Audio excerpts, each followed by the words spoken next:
This is Optimal Finance Daily, episode 738, 3 Reasons You Should Stop Budgeting by the Month, by Nick True of MappedOutMoney.com. And I am your host and narrator. My name is Dan, and a happy first day of Kwanzaa if you are celebrating, and Boxing Day as well. This is, of course, where I read to you from some of the best personal finance blogs on the planet. And I want to thank Abby Connect for their support. If you're hearing that people are fed up with calling your business only to reach a voicemail, a robot, or someone who sounds busy, bored, or bothered, try Abby Connect. They have a world-class professional and courteous team of receptionists ready to wow your callers by tomorrow morning. It's the end of the year now, and adding Abby Connect to answer your calls in 2019 is a great way to improve and grow your business in the new year. So try it out. Visit abbyconnect.com/finance and experience the difference today. That's abbyconnect.com/finance. And now let's get right to our post as we optimize your life. 3 Reasons You Should Stop Budgeting by the Month, by Nick True of MappedOutMoney.com. Just start a budget, they said. It'll be easy, they said. All you got to do is start a budget, then all of your money problems will be solved and you'll ride off into the sunset in romantic money bliss. So you try it out. You start a budget, and then you barely get 2 weeks in and realize you're already off. But you keep pushing and you make it through your first month. Too bad you're nowhere close to the budget you set. How could you have predicted the dog would get worms and cost you $125 for worm pills? Oh well, try again next month. Then another month goes by and you're still blowing the budget. It wasn't the dog this time, but your brother turned 21, so you had to take him out for a few drinks. If only you would have remembered that earlier. You vow to do better next month and move forward. But over and over again, you keep getting off.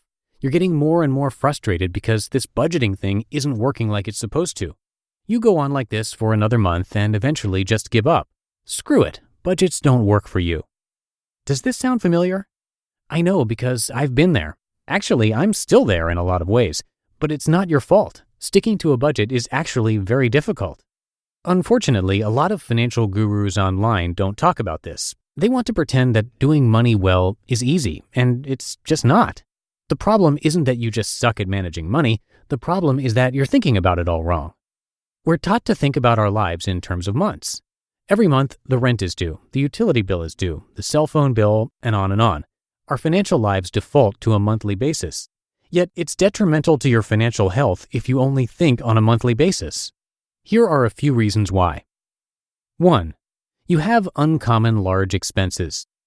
You've got oil changes, water heater repairs, dog bills, birthday presents, dentist appointments, broken arms, and the list goes on and on. When you have tunnel vision and only focus on a single month, your budget becomes rigid with little room for flexibility. If one thing goes wrong, then the entire month is blown. And although these expenses may be unexpected, they're inevitable and we must expect them. But if you budget month to month, you can't expect the unexpected. There's no chance. You can't react when things change, and it totally kills you. 2. Holiday months require special attention. Forget about birthdays. Birthdays are nothing compared to Christmas. You've got presents for everyone in your family and your spouse's family and those pesky roommates from college who still send you gifts so you feel obligated to send them gifts back. You know exactly who I'm talking about. Then there's decorations, food, lights, pictures, drinks, and outfits for your cats. Okay, maybe that's just us. And Christmas isn't the only one. You've got Halloween costumes and parties to attend in October. Then there are other holidays without presents, but you still spend money. Think about July 4th and Labor Day weekend. Almost 5 months out of the year, you've got some sort of major holiday that costs you something. How in the world can you expect to stay on budget during these months? 3. You'll want to do different things. You can see that budgeting on a monthly basis is a problem, and we haven't even started talking about your own wants yet. Some months you'll go on vacations. Other months you'll eat out a lot. Sometimes you might spend a lot on gas going to visit friends, and other times you might stay home. No 2 months look alike. They're all different. And that's okay. It's part of it. But between unexpected happening, holidays rolling around, and your own wants changing, how are you supposed to budget? What to do instead? Instead of staying narrowly focused on month to month, you need to look for overall trends. If you're still in your first 6 months of budgeting, don't get discouraged by not being on target. That's fine, and it's part of the process. Don't let it get you down. And most importantly, don't stop trying to hit your goals. After 6 months, you'll be able to see trends in your spending. Then after a year, you'll have a much better handle on what a typical month looks like. That's when your budget starts to get more accurate. For example, Hannah and I found that last year we spent roughly $800 on Christmas. That's decorations, presents, costumes for the cats, Christmas cards, and other miscellaneous Christmas spending. So starting in January of this past year, we set aside $80 per month just for Christmas. If we came across a present for someone that we wanted to put away, we would use that $80 to buy it.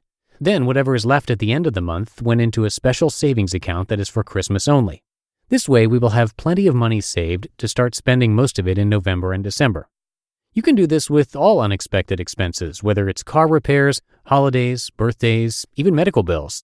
After a solid year of budgeting, you'll have a good handle on your base unexpected needs. Hannah and I budget $250 per month in unexpected expenses. Anything we don't spend out of that just goes to savings for later use. Unfortunately, lately, we've been needing all of it. But that's life. Things happen. Software that can help. In order to look for overall trends, you'll probably need to use software. Unless you're going to break out your compass from high school geometry. Most people will need some form of software to get a solid idea of what's happening over the long term. Hannah and I use You Need a Budget, YNAB, to track all of our expenses. We love it because it allows us to easily change where we budget money and stay flexible. I highly recommend YNAB, and they don't pay me a dime for saying that. I just use it and love it, and think you should too. If you're not up for YNAB, a few others I'll mention are Personal Capital and Quicken. Personal Capital is fantastic for investments and for seeing all of your accounts in one place, but it is lacking on the budgeting side. However, if all you're looking for is to get an overall trend, it'll do the job. Quicken is a bit better on budgeting compared to Personal Capital, but it doesn't have quite as much flexibility as YNAB. However, if you're looking to run reports and see spending habits, it does the trick. And of course, I can't talk about budgeting software and not mention building your own spreadsheets. While most of us aren't interested in spending the time and effort required, there's definitely a lot of personal reward in building something yourself. Just keep going. Budgeting is hard. Money is hard. Adulting is hard. None of this is easy, but it can be done. So pick up a budgeting app, create a budget, and get started screwing it up. That's the only way to learn what works for you. Just don't be discouraged. We all have things come up and we all miss our goals, but moving forward is the only way to win long term. So just keep going. You just listened to the post titled 3 Reasons You Should Stop Budgeting by the Month by Nick True of mappedoutmoney.com. And YNAB is our favorite for tracking income and expenses, and you can get an extended trial at oldpodcast.com/track. And thank you again to Abby Connect. It's a gamble spending money advertising a business only to deliver a poor customer service experience. That's caused more than half of Americans, like me, to walk away from a purchase or business. Any business with customers is in the people business, so it's no surprise that 79% of consumers want high-quality, human-driven customer service. And that's where Abby Connect comes in.